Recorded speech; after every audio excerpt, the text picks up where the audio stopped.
저희 오늘 우리 같이 나눌 하나님 말씀은 디모데전서 6장에 있는 말씀입니다. 디모데전서 6장 1절에서 10절까지 제가 봉독하여 올리도록 하겠습니다.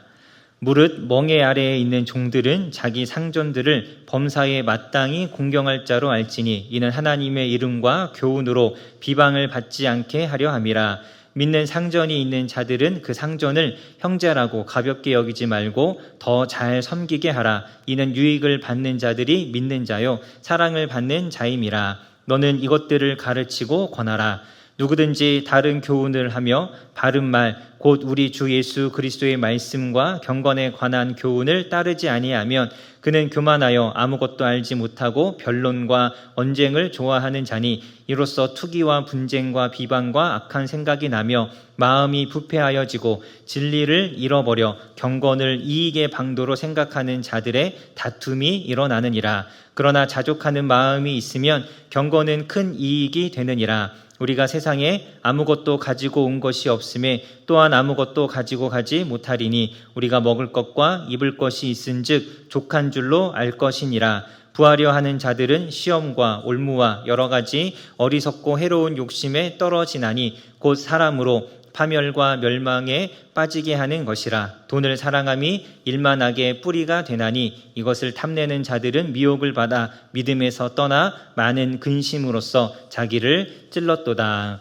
아멘.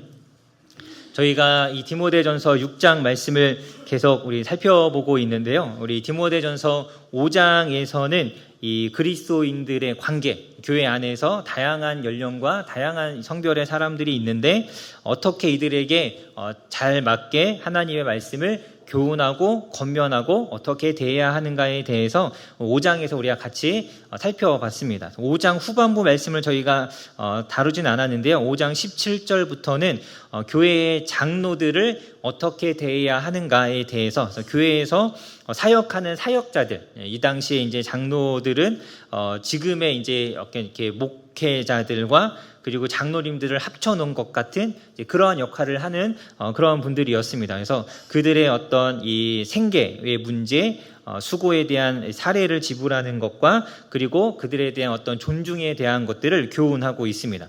그렇게 이제 하고 나서 6장에 와서 6장 이제 2절까지 이 관계적인 문제를 더 우리 추가적으로 다루는데요. 1절과 2절에서는 이 종이 상전을 어떻게 대해야 하는가 이것을 이제 권면하죠. 1절에 보면 멍에 아래에 있는 종들, 노예죠, 노예와 종들은 자기 상전들을 범사에 공경하라라고 합니다. 마땅히 공경할 자로 여기라라고 하면서 공경하고 존중하고 자기가 비록 노예이지만 자신의 주인, 이 부당한 제도 아래에 있는 것이지만 그럼에도 불구하고 그 제도 아래에서 그 주인에게 존중과 공경을 보여야 한다라고 이렇게 말씀을 하죠. 1절 끝부분에 보면 이렇게 하는 이유가 무엇이냐? 하나님의 이름과 교훈으로 비방을 받지 않게 하려 함이다라고 말씀합니다. 성경은 이 노예 제도를 지지하지 않습니다. 성경은 이 인간의 차별이 있다라고 말씀하지 않죠.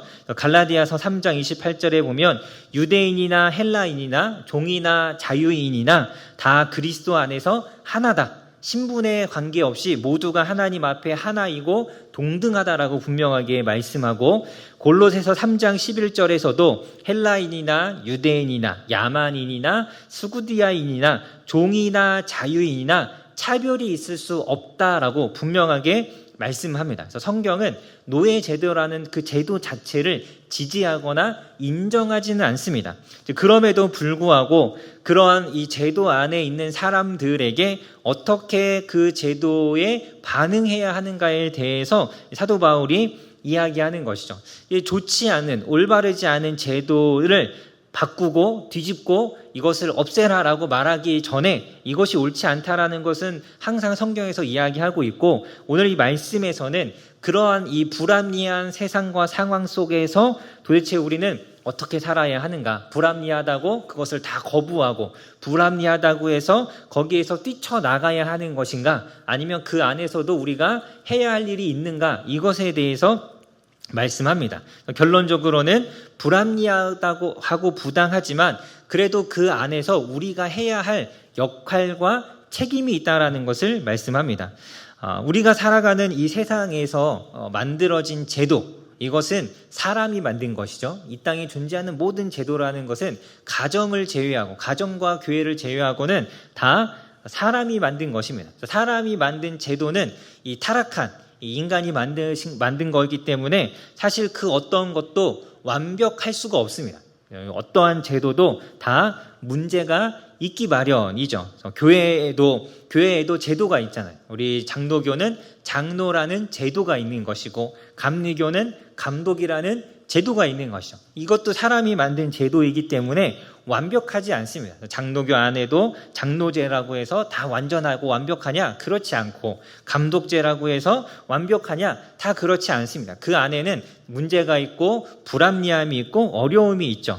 그래서 또 요즘은 이제 이런 어떤 불합리함과 어떤 제도의 어떤 문제점을 보완한다고 이 교회마다 뭐 운영위원회 이런 걸 둬서 다양한 직분의 사람들, 다양한 연령의 사람들이 모여서 이제 당회가 해야 될 일을 그 운영위원회에서 결정하기도 하고, 뭐 그런 이제 나름의 사람들의 어떤 노력과 수고가 있습니다. 근데 그러한 이 수고와 노력이 있다라는 건 그만큼 인간이 만든 제도는 완전하지 않다라는 뜻입니다. 직장에서도 마찬가지고 국가도 마찬가지죠. 우리가 살아가고 있는 이 대한민국의 모든 제도가 다 완벽하느냐? 그렇지 않습니다. 부족한 것이 있고 또 이렇게 어떤 불합리한 것들이 있을 수 있습니다. 세상에는 완전한 것이 존재하지 않기 때문에 그것을 불합리하다고 해서 무엇인가를 거부하기 시작하면 우리가 속할 수 있는 것이 아무것도 없습니다. 물론 불합리한 것들은 바꾸어 가야 하겠지만, 개선과 변화가 필요하지만 그것 자체를 거부하기보다는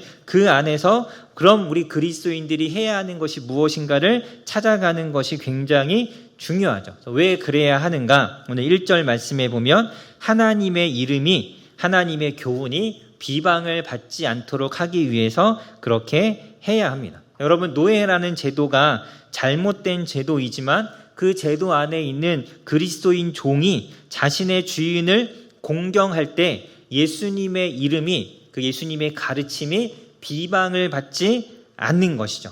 여러분, 종인데 이 종과 이 주인의 관계, 과거에는 이 관계가 더 이렇게 비인간적이고 더 이렇게 그 강압적이고 이런 때가 많았잖아요.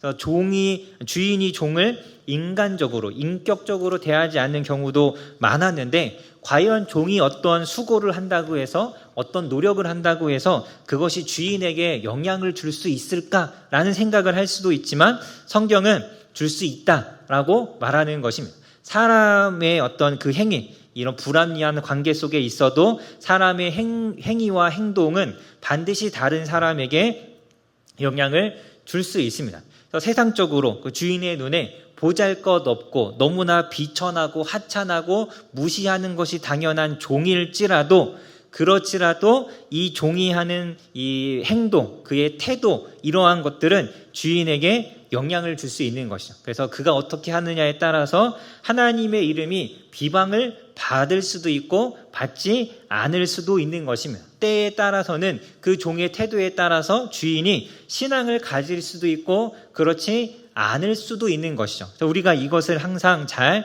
생각해야 합니다. 아무리 주인이 무자비하고 폭력적이고 그리고 악한 사람이라 할지라도 그 종의 행동은 반드시 진실되게 주인을 이 진심으로 공경함으로 섬기는 이 모습은 이 주인에게 반드시 영향을 주게 되어 있습니다. 우리 그 대표적인 예가 우리 열왕기 하에 보면, 열왕기하 5장에 보면 이 아람의 장군인 나아만이라는 사람이 나오죠. 이 나아만이라는 이 아람의 장군이 이스라엘을 침략해서 그 중에서 어린 아이들을 몇 명을 잡아갔습니다. 노예로 잡아가서 자신의 집에 노예로 삼았죠. 근데 이 이스라엘에서 잡혀온 여자아이가 나아만의 집에 노예가 되었는데, 이 나아만, 자기 주인이잖아요, 이제. 그 나아만이 나병, 이 문둥병자인 것을 알고 자신의 고향에 있는 선지자를 소개해 주죠. 그 선지자를 찾아가면 그 선지자가 주인의 나병을 고칠 수 있습니다. 이 나아만은 이 여자아이에게 이 종과 주인의 관계가 되었지만 이 그냥 주인이 아니잖아요. 원수와 같은 사람이죠. 만약에 어떻게 이 아이를 잡아왔는지 알 수 없지만 이렇게 이 나아만이 가서 그의 부모와 가족들과 친척들을 다 죽이고 이 아이를 잡아왔을 수도 있고, 아니면 그냥 길을 가다가 잡혀왔을 수도 있으면, 이 아이는 이렇게 되든 저렇게 되든 나아만이라는 이 사람 때문에 자기의 부모와 가족을 잃어버린 것이죠. 사실 당장 죽여도 시원치 않은 원수인데, 그럼에도 불구하고 이 아이는 이 나아만에 대해서 이렇게 미워하거나 이렇게 대하지 않았죠. 이 나아만이 진심으로 그 고통에서 벗어나기를 바라는 마음에 선지자를 소개해 줍니다. 근데 만약에 이 여자아이가 그런 어떤 그 주인을 향한, 나아만을 향한 진실된 태도가 없이 볼 때마다 노려보고 맨날 맞고, 그래서 막 이렇게 시키면 하지 않고 차라리 날 죽여라 막 그러고 대들고 막 덤비고 막 이런 이 종이었다면, 이 종이 갑자기 나아만에게 와서 우리 이스라엘에 가면 선지자가 있는데 당신의 병을 고칠 수 있습니다, 이렇게 이야기했을 때 이 나아만이 그대로 들었을까요? 쓸데없는 얘기한다고 또 때리고 막 이렇게 했겠죠. 그러니까 이 아이가 평소 이 나아만이라는 사람에게 이렇게 정말 진심을 다한 태도로 대했기 때문에 이 아이의 이야기를 나아만도 들은 것이죠. 그래서 선지자를 찾아가서 실제로 그 나병의 치유를 받죠. 그러니까 이런 이 모습, 분명 원수와 같은 주인이지만 그 아이의 행동이 결국은 이 사람을 변화시킨 것이죠. 여러분, 이 종과 주인이라는 정말 이렇게 불합리한 관계 속에서도 이 여자아이의 행동이 주인을 변화시킬 수 있었습니다. 여러분, 우리 결혼하고도 많이 겪으시잖아요. 시어머니와 며느리 이 갈등 속에서 누가 어떻게 하느냐에 따라서 상대방을 변화시킬 수도 있고, 물론 이제 아닐 수도 있겠지만 달라질 수 있는 것입니다. 그래서 우리가 삶 속에서 종과 주인만큼의 불합리하고 부당한 관계에 놓인다 할지라도, 그렇다 할지라도 내가 그 관계 속에서 진심으로 하나님과 예수님을 닮은 그 사랑으로서 사람을 대한다면 그것은 반드시 영향을 주게 되어 있고, 그 행동과 그 태도에 따라서 하나님의 이름이 비방을 받을 수도 있고 그렇지 않을 수도 있습니다. 내가 직장이나 학교에서 어떻게 하느냐에 따라서 하나님께서 영광을 받으실 수도 있고 그렇지 않을 수도 있다라는 것을 우리는 반드시 기억해야 합니다. 여러분, 어떤 일을 하든 아무리 하기 싫은 일이라 할지라도 막 눈가림만 하거나 이렇게 하는 척만 하거나 아니면 자꾸 이렇게 미루고 핑계하고 그러기보다는 정말 마음을 다해서 진심으로 성실하게 열심으로 우리가 일해야 합니다. 학생이라면 부지런히 공부해야 할 것이고, 직장인이라면 자신이 받은 만큼만 일하겠다, 이러한 태도보다는 나에게 주어진 일을 내가 하나님의 일을 하듯 최선을 다하겠다라는 마음으로 항상 성실하게 열심히 우리가 해야 합니다. 제가 이제 군대에 있을 때, 죄송합니다, 또 군대 얘기가 또 나오는데 요즘 왜 자꾸 나오는지 잘 모르겠습니다. 저도 군대에 있을 때 저는 한 10개월 정도 차이 나는 이제 선임 둘이 있었는데, 굉장히 뭐라고 표현해야 되나, 이렇게 악하다 그래야 되나, 나쁜 사람이었어요. 막 후임들 엄청 괴롭히고 맨날 때리고 욕하고 뭘 해도 막 그냥 이렇게 뭐라고 하고, 정말 모든 그 후임들이 다 정말 싫어하는 그런 선임이 둘이 있었습니다. 너무 괴롭히니까 너무 괴롭잖아요. 너무 괴롭히니까 너무 괴로운데, 막 뒤에 이렇게 다른 사람들과 같이 모였으면 맨날 그 선임들 욕하고 어떤 친구는 저기 밖에서 한번 만나봐라 막 이러면서 막 이제 이렇게 했는데, 제가 아무래도 그리스도인인데 도대체 이 사람들을 어떻게 대해야 될까 막 고민이 됐어요. 이제 그러다가 고민하고 기도하다가 그래도 내가 예수님을 믿는 사람인데 내가 다른 사람들처럼 똑같이 미워하지 말고 저 사람이 나에게 아무리 불합리하게 대하더라도 내가 좀 잘 해줘야겠다라는 이제 마음이 생겼습니다. 그래서 둘 중에 한 명이 저랑 같은 이제 이 분대라고 하거든요. 같은 침상을 쓰는 사람이었는데, 같이 이제 자주 만나니까 그 사람에게 이제 잘해주기 시작한 거죠. 그래서 뭘 시키면 그냥 막 이렇게 바로바로 다 시키는 대로 다 해주고, 불평 없이 그냥 원하는 대로 다 해주고, 말하지 않아도 이렇게 좀 필요한 것이 있어 보이면 다 챙겨주고, 뭐라고 하면 그냥 아무 군말 안 하고 그냥 다 듣고, 같이 있으면 웃어주고 막 이렇게 엄청 잘해줬습니다. 정말 좋은 마음으로 잘해줬죠. 그렇게 몇 달을 했는지는 잘 모르겠는데 어느 날 이 선임이 저를 불러서 그렇게 얘기하더라고요. 갑자기 저한테 그러는 겁니다. 너는 왜 나한테 잘해주냐? 라고 이렇게 물어보더라고요. 이 사람도 아는 거죠. 제가 잘해주는 걸. 다른 사람들이랑 다르잖아요.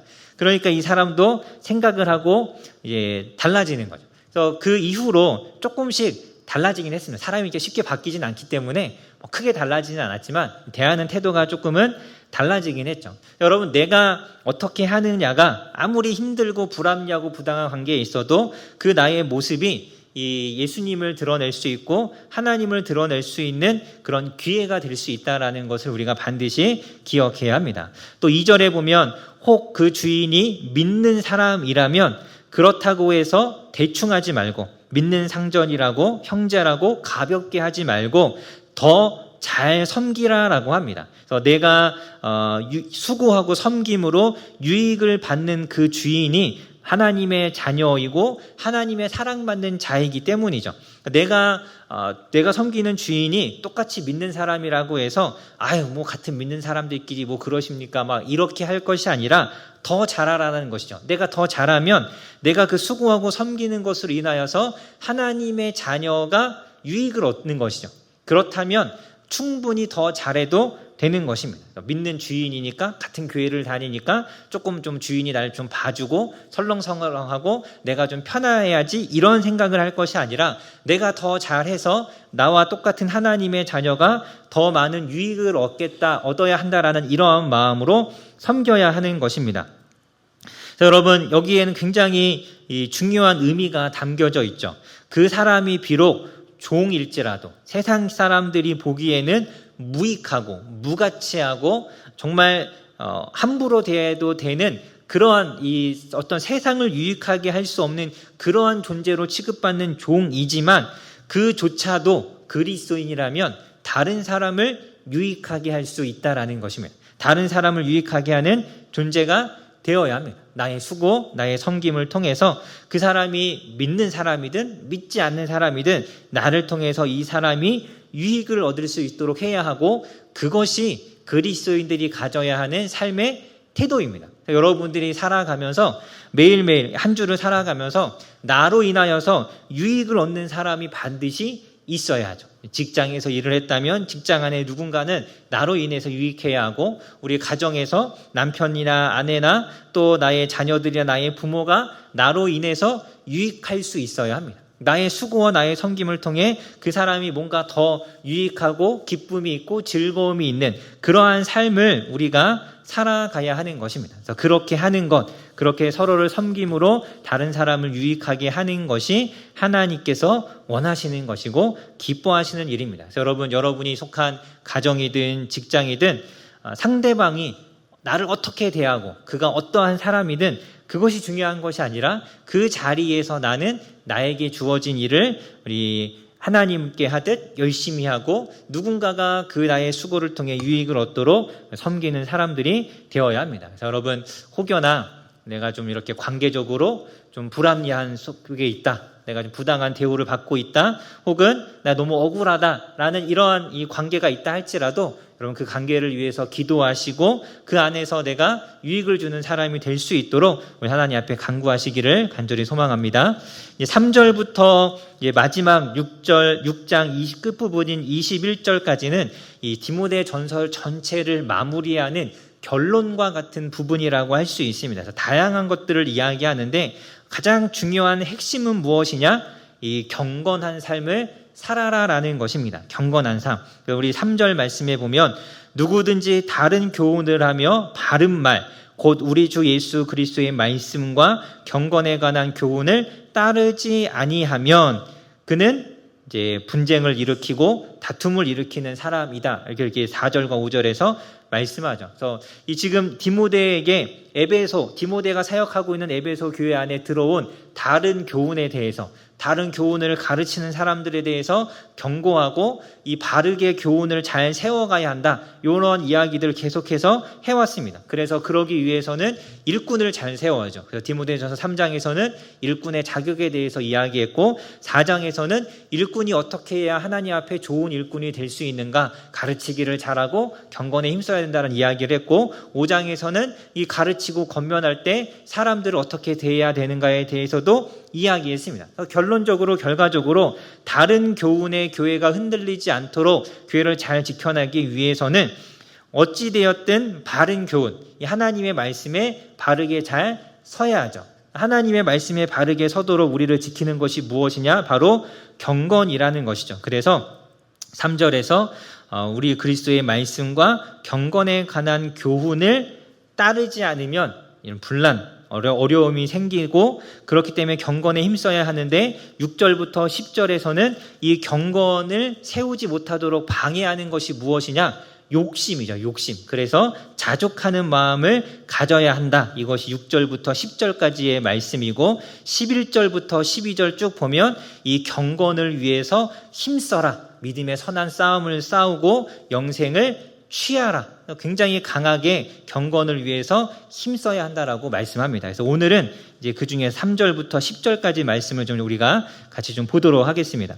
먼저 이 경건에 대해서 이렇게 강조하면서 이 편지를 마무리하는데, 이 3절부터 5절까지는 그 경건하지 않음에 대한 경고입니다. 경건하게 살아야 되는데 경건하지 않으면 어떻게 되느냐? 3절에 보니까 바른 교훈을 따르지 않고, 그리고 말씀, 경건의 교훈을 따르지 않고 말씀을 따르지 않으면 4절과 5절, 그는 교만하여서 변론과 언쟁, 투기와 분쟁을 일으키고, 또 5절에 보면 마음이 부패하여서 진리를 잃어버립니다. 진리를 잃어버리고 경건을 이익의 방도로 생각하게 되고 다툼이 일어나게 되죠. 그래서 간단하게 이야기하면 바른 교훈을 거부하기 때문에, 경건에 힘쓰지 않으면 바른 교훈을 알지 못하기 때문에 진리가 없고, 진리가 없기 때문에 그 사람의 삶은 엉망이 될 수밖에 없다라는 뜻입니다. 분쟁이 일어나고 욕심이 생기고, 진리가 없으니까 하나님 앞에 바른 삶을 살아갈 수 없는 것이죠. 우리가 이 경건이라는 것을 놓치면, 하나님 말씀을 알아가는 것을 우리가 놓치면 이렇게 될 수 있습니다. 특별히 우리 3절 말씀에 보면 누구든지 다른 교훈을 하며라고 되어 있죠. 이 다른 교훈을 한다라는 것은 다른 교훈을 전파한다, 다른 교훈을 가르친다라는 뜻입니다. 이 디모데 전서를 처음 시작할 때는 다른 교훈을 가르치는 거짓 교사들에 대해서 경고했습니다. 그들을 조심하라고. 그런데 디모데후서 전서 마지막에 와서는 무엇을 이야기하느냐?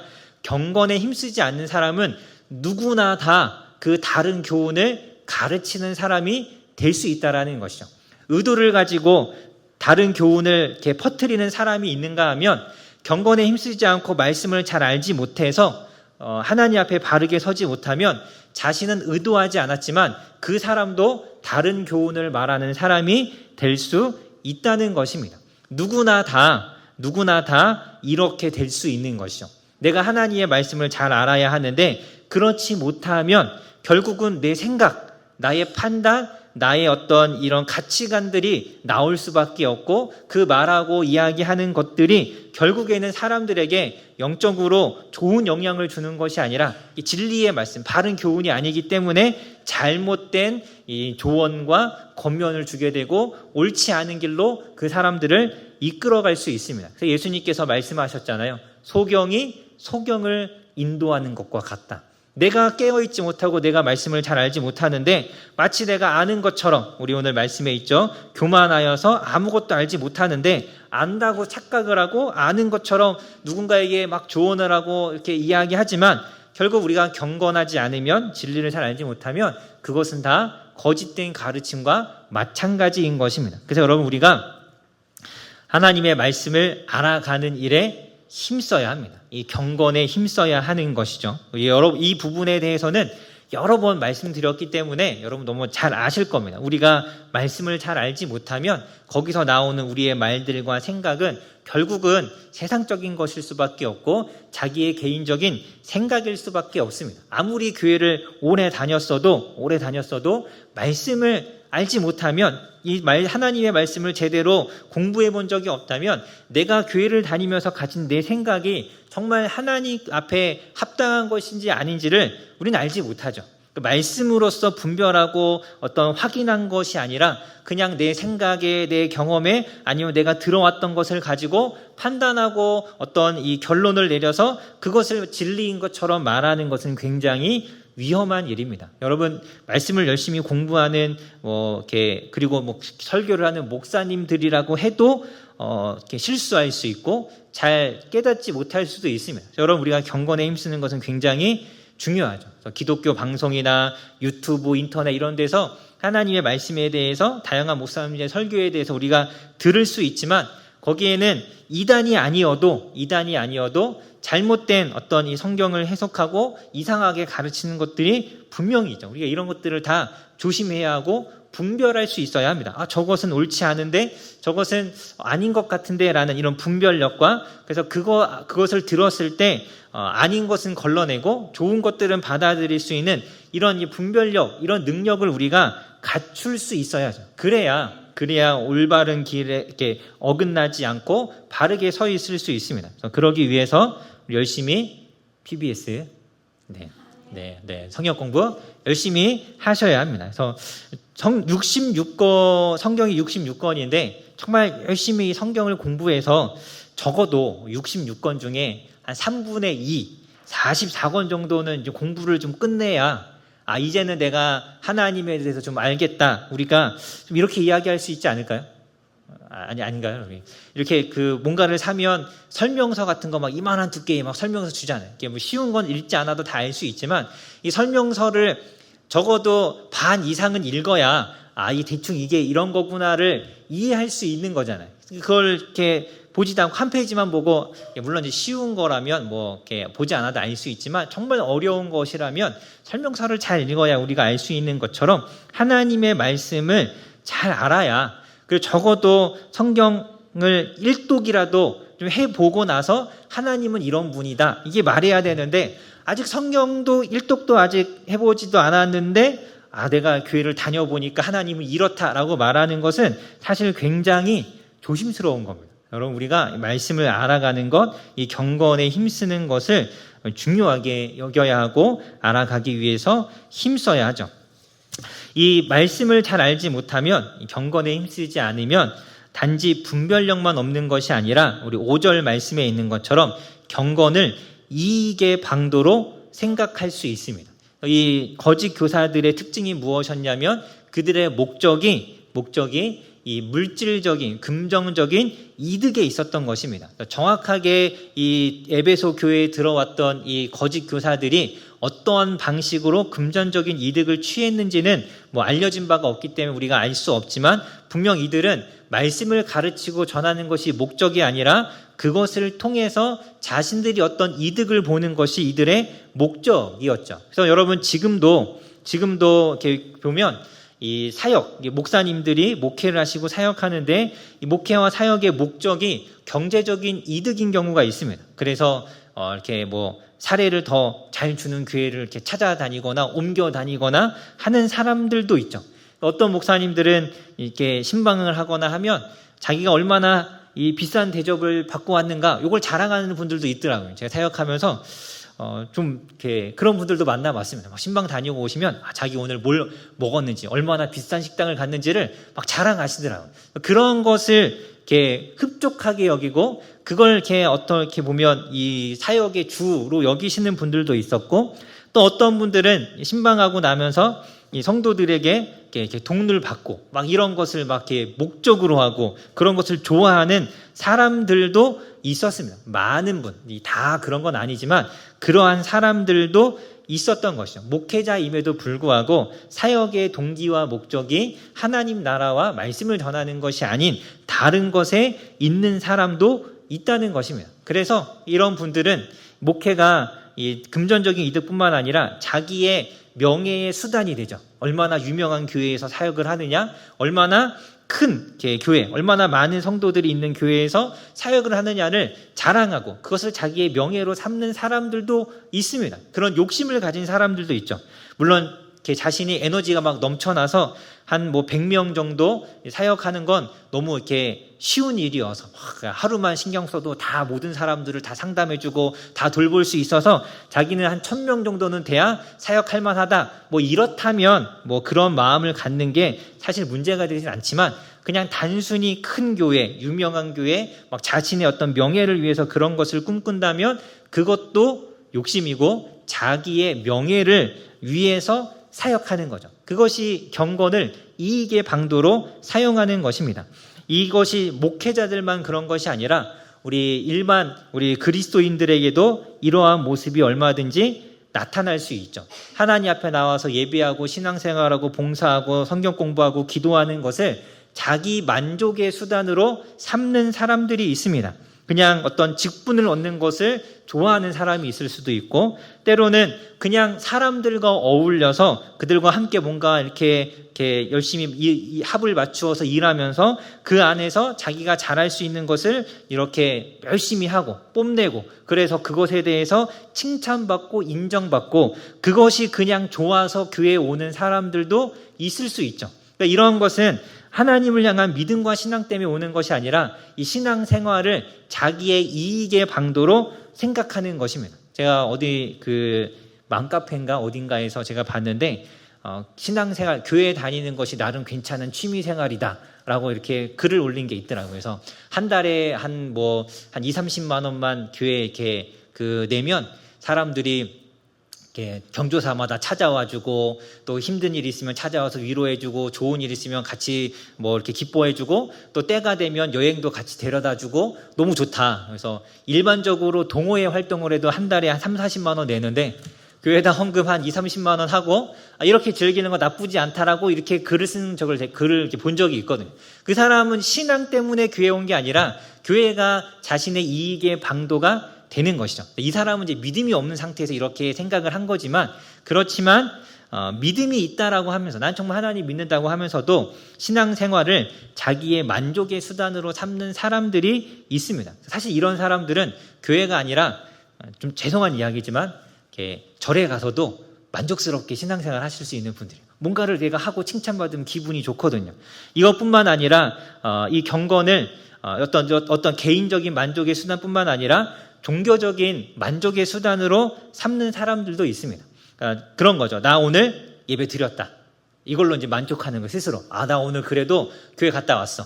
나 오늘 성경을 한 장 읽었어. 여기에 그냥 만족하는 겁니다. 내가 신앙이라는 걸 가지고 있는데 이 신앙, 내가 섬기는 하나님을 섬기는 어떤 행위를 한 가지 했다. 여기에 대해서 그냥 만족하는 겁니다. 말씀을 읽고 그 말씀의 의미가 무엇이고 정말 나를 만드시고 구원하신 하나님이 무엇을 원하시는가에 대한 관심이 없는 거예요. 여기는 정말 관심이 없고 그냥 그 행위를 한 거 이것에 대해서 만족하면서 이 교회의 모든 각종 행사에 열심히 참석하고 정말 열심히 하는 사람들이 있습니다. 이것도 어떻게 보면 경건을 이익의 수단으로 생각하는 겁니다. 자기 만족을 위해서 신앙생활을 하는 것이죠. 이 사람도 사실 이 믿음 때문에 하는 것이 아니라 이런 어떤 자기 만족을 위해서 하는 것입니다. 여러분, 우리가 얼마든지 내가 하나님을 믿는다고 하지만 이 경건이라는 것을 하나님과의 관계와 하나님을 섬기는 것을 자신의 만족의 수단으로 삼을 수 있다라는 것을 우리가 항상 기억해야 합니다. 정말 하나님을 섬기는 것을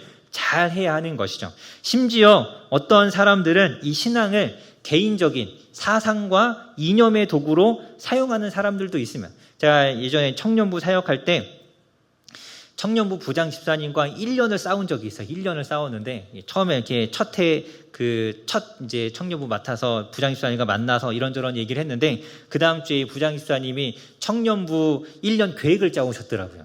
계획은 제가 짜야 되는데 이 집사님이 1년 계획을 짜오셨는데 뭐 성경 공부 이런 거 아니고 그냥 2주에 한 번씩 52주잖아요. 26번의 외부 강사를 불러서 하는 세미나 계획을 짜오셨더라고요. 근데 세미나 강사들이 누구였느냐? 전 다 기억도 안 나는데 무슨 당의 청년 대표, 무슨 시민 단체의 청년 간사, 막 이런 사람들이 어떻게 그런 사람을 이렇게 많이 아시는지 1년치를 한꺼번에 다 짜오셨어요. 벌써 강사 섭외도 다 하셨대요. 그 한 주 만에. 정말 대단한 분이었는데, 아니 교회에서 왜 이 사람들을 불러 청년들이 이런 얘기를 왜 들어야 되냐 그랬더니, 원래 과거부터 이 그리스도인 청년들이 나라를 지키고 나라를 깨우고 민족을 지켜왔다고, 이 청년들이 요즘 너무 시대 정신이 없다고 이런 걸 해야 된다고 막 이야기하시더라고요. 이분은 이 신앙을 자기의 어떤 사상, 정치적인 이념에 이용하는 것이죠. 자기 생각을 그 청년들에게 그대로 다 주입시키고 싶었던 것이죠. 이것도 잘못된 방법입니다. 그래서 이분은 너무 진보적이어서 다 무슨 하여튼 시민단체 무슨 그때 당시 무슨 청년당인가 뭐가 있었던 것 같은데, 하여튼 이제 그런 사람들을 이렇게 불러다가 계속 이렇게 하시려고. 그래서 1년 동안 싸웠습니다. 그래서 해야 된다, 안 된다, 그렇게 싸우고, 우리가 이 정치적인 것도 신앙을 이용해서 정치적인 이득을 취하려고 하는 사람들이 있다라는 것을, 그렇게 할 수 있다라는 것을 우리는 반드시 기억해야 합니다. 그래서 과거에 그분은 진보적인 성향을 가진 그런 분이었지만, 제가 보니까 요즘은 보수적인 성향을 가진 사람들도 이렇게 교회와 신앙을 이용하는 경우들이 있습니다. 그래서 여러분, 진보든 보수든 자신의 선택에 따라 하시는 거지만, 이것이 교회 안에서 이것이 이 어떤 신앙이 이것의 어떤 이용의 수단이 되는 것은 결코 우리가 조심해야 하는 것입니다. 우리의 믿음과 신앙이 어떻게든 개인적인, 혹은 그것이 정치적이든 경제적이든 개인의 명예를 위한 것이든 개인의 만족을 위한 것이든, 이게 신앙과 믿음이 수단이 되어서 이용당하는 일이 없도록 우리가 항상 힘써야 하죠. 우리가 이런 것들을 반드시 조심해야 합니다. 그래서 경건하지 않은 것에 대한 경고를 3절부터 5절에서 말씀하였고, 6절부터 10절까지는 경건에 힘쓰기 위해서 꼭 필요한 것이 무엇인가를 이야기하는데, 우리 6절 말씀해 보니까 자족하는 마음입니다. 자족하는 마음이 있어야 이 경건이 힘을 발휘할 수 있습니다. 자족하는 마음이 없다라는 것은 욕심이 많다라는 것이죠. 그래서 우리 9절에 보니까 부하려는 사람들, 돈에 대한 욕심이 있는 사람들은, 결국 이 자족함이 없는 사람들은 시험과 올무와 여러 가지 어리석은 욕심에 떨어지게 됩니다. 마음에 욕심이 일어나서 그 욕심 때문에 결국은 죄를 짓게 되고, 그것을 인하여서 파멸과 멸망에 빠지게 되죠.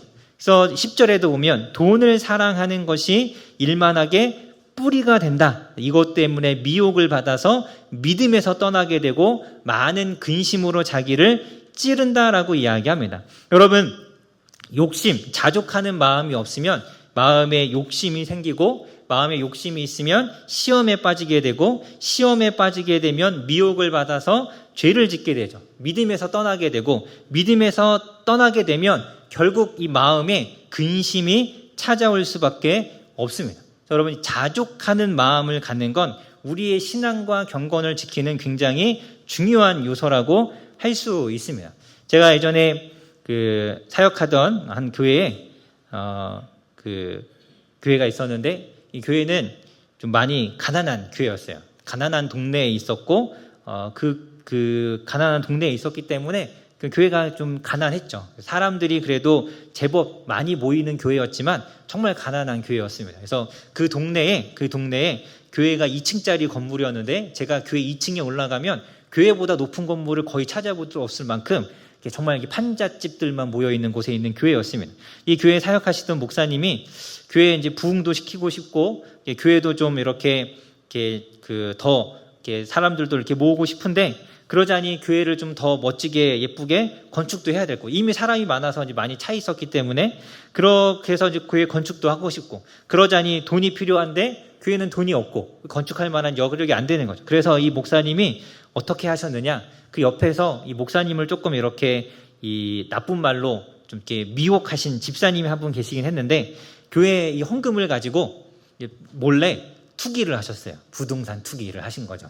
그래서 그 집사님 중에 그런 분 있잖아요. 이렇게 투기를 잘 하시는 분. 그래서 이 담임 목사님하고 이렇게 친하셨는데 얘기를 이렇게 해갖고, 이 목사님이 이제 몰래 투기를 하신 거죠. 근데 이게 다행인지 불행인지는 잘 모르겠지만 실패했습니다. 다 망한 거죠. 그래서 이게 이제 다 드러났어요. 그래서 목사님은 횡령과 배임의 혐의로 실형을 받으셨습니다. 실형을 받으셨고 당연히 그 교회에서는 이제 해임이 되셨죠. 그래서 완전히 교회가 큰 일을 겪었습니다. 사람의 욕심이 이게 겉으로는 하나님을 위한 것처럼 생각하잖아요. 교회가 부흥을 해야 되고 그러기 위해서는 돈이 필요하다. 그래서 이게 처음에는 하나님을 위한 것처럼 보였지만 겉으로 보기에는 결국에는 욕심에서 시작된 것이거든요. 이 욕심 때문에 결국 죄를 짓게 되었고 이 죄로 인하여서 결국에는 마음에 근심이 찾아온 것이죠. 자, 여러분, 우리가 이 욕심, 자족하지 못하는 마음은 우리의 믿음과 신앙에 큰 방해가 되고 장애가 됩니다. 반대로 자족하는 마음이 있어야 올바른 신앙의 삶을 살아갈 수 있죠. 이 돈의 문제, 이 돈의 유혹들을 이겨내야지만 우리가 온전한 믿음으로 하나님 앞에 설 수 있습니다. 그럼 어떻게 하면 자족할 수 있느냐? 우리 7절과 8절 말씀해 보니까 우리가 세상에 아무것도 가지고 온 것이 없음에 또한 아무것도 가지고 가지 못하리니, 자족하기 위해서 무엇을 생각해야 되냐면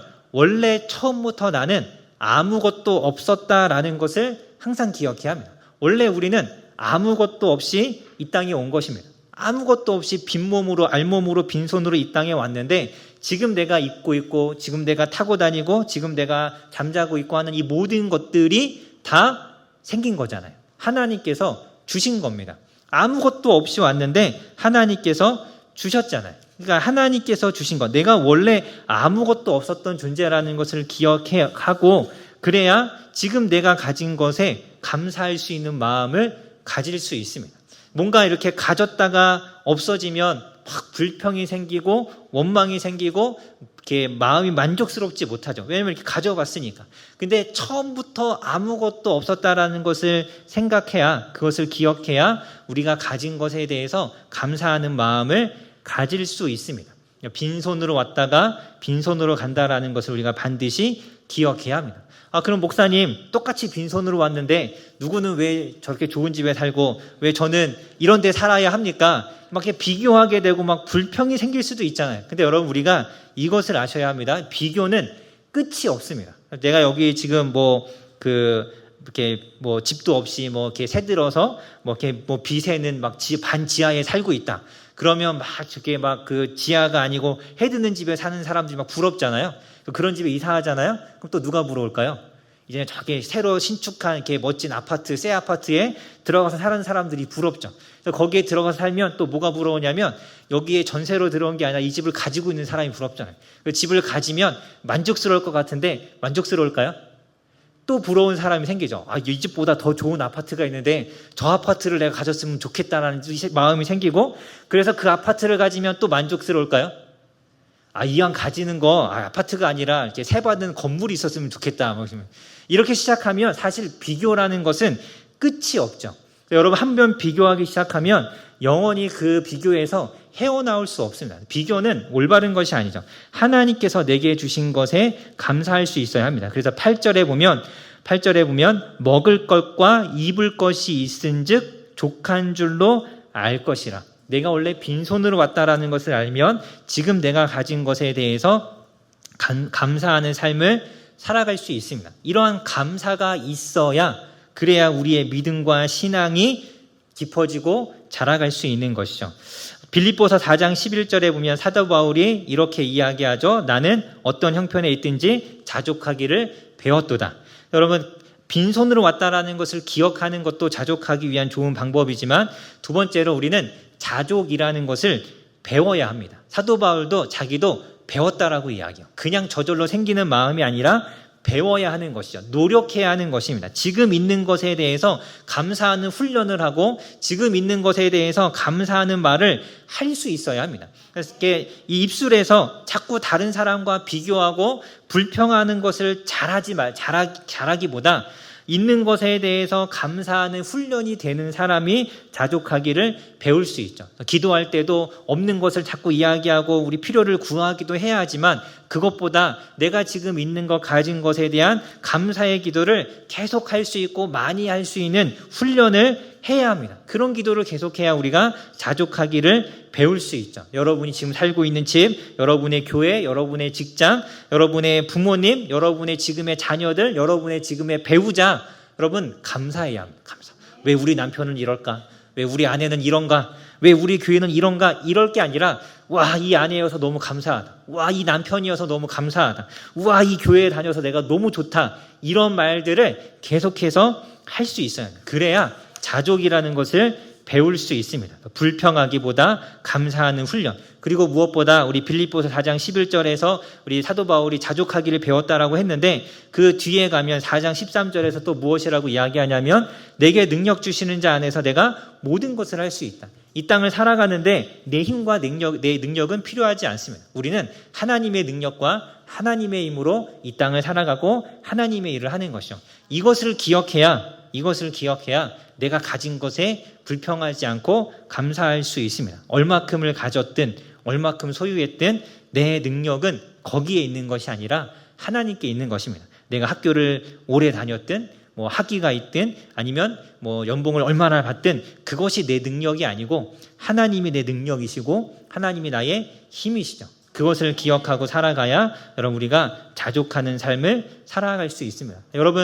여러분의 이 자족의 수치는 어느 정도 될까요? 이게 100으로 치면 여러분의 삶에 대해서 여러분의 지금 형편에 대해서 얼마큼 만족하고 계십니까? 얼마큼 감사하고 계십니까? 30%? 90. 네, 너무 감사하죠.